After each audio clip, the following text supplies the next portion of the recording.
Bonjour à tous, merci pour les plus de 2000 abonnés à la chaîne et bienvenue au nouveau. Le récap de la semaine du 21 au 27 mai sera très américain. 5, 4, 3, 2, 1.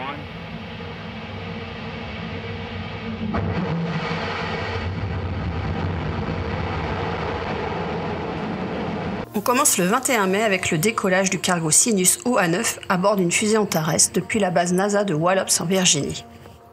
Après 2 jours de vol, soit le jeudi 24 mai, il a atteint l'ISS. L'approche a été effectuée pour la première fois pour un cargo Sinus avec le système radio Common Communication for Visiting Vehicles C2V2, déjà utilisé par les cargos Dragon et à terme le seul système autorisé par la NASA pour l'amarrage de vaisseaux ou cargos côté américain de l'ISS.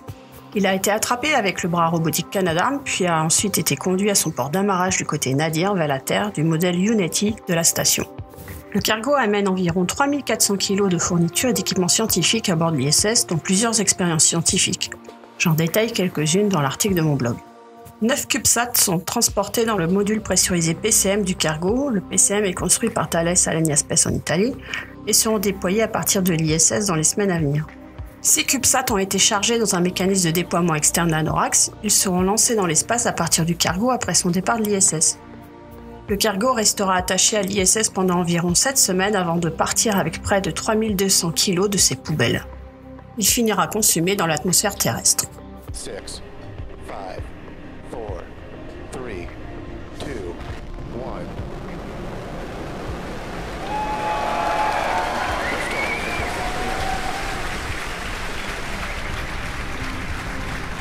Deux satellites Grace FO et 5 satellites Iridium NEXT ont décollé le 22 mai depuis la base Air Force de Vandenberg en Californie à bord d'une Falcon 9. C'était le 10e lancement de l'année pour SpaceX. Il n'y a pas eu de tentative de récupération du premier étage car il s'agissait d'un ancien modèle Block 4, le booster 1043 déjà utilisé lors du lancement du satellite secret Zuma en début d'année. Par contre, SpaceX a réalisé une tentative de récupération de la coiffe afin de les réutiliser et de réduire encore les coûts de lancement. Le bateau de récupération équipé d'un grand filet a raté les 2 demi-coiffes mais les a ensuite récupérées et ramenées au port. Elles semblent avoir pris l'eau de mer donc elles ne seront probablement pas réutilisables. Les 2 satellites jumeaux Grace FO pour Gravity Recovery and Climate Experiment Follow-on ont été mis sur orbite 11 minutes après le décollage.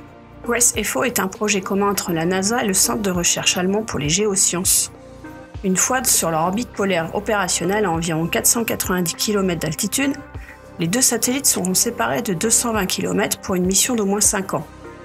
Cette distance entre les 2 satellites sera mesurée constamment à quelques microns près en utilisant un système à micro-ondes américain.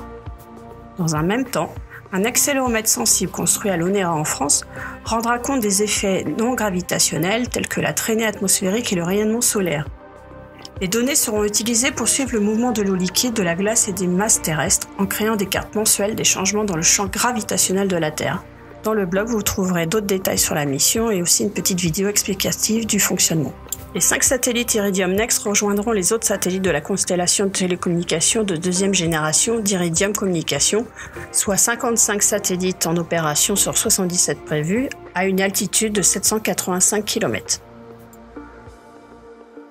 Le 26 mai, on a appris avec tristesse le décès de l'astronaute et artiste Alan Bean à l'âge de 86 ans. Il est le 4e homme à avoir marché sur la Lune avec Apollo 12 en novembre 1969. Il était le pilote du module lunaire Intrépide. En juillet 1973, il est commandant du 2e équipage de la station spatiale américaine Skylab. Il y réalisera une sortie spatiale. Au total, Alan Bean a passé 69 jours dans l'espace, dont 31 heures et 31 minutes sur la surface lunaire. À sa retraite, Alan Bean était devenu un peintre reconnu. Il ne reste aujourd'hui que 4 marcheurs lunaires vivants. On termine le récap de la semaine avec le satellite chinois Kekiao qui avait décollé le 20 mai dernier.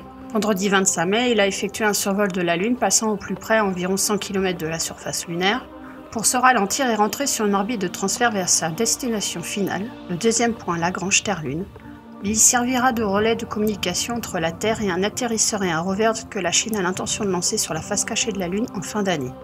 Voilà, c'est fini pour la semaine qui arrive. Il ne devrait n'y avoir que le lancement d'une Falcon 9 avec à son bord un satellite de télécommunication SES-12 construit à Toulouse. Si vous avez aimé ce résumé, n'hésitez pas à mettre des pouces levés et à partager le lien. Continuez à mettre vos commentaires pour que je m'améliore. Le blog reste mon support privilégié, donc allez-y. Je vous dis sans doute à la semaine prochaine et continuez de rêver.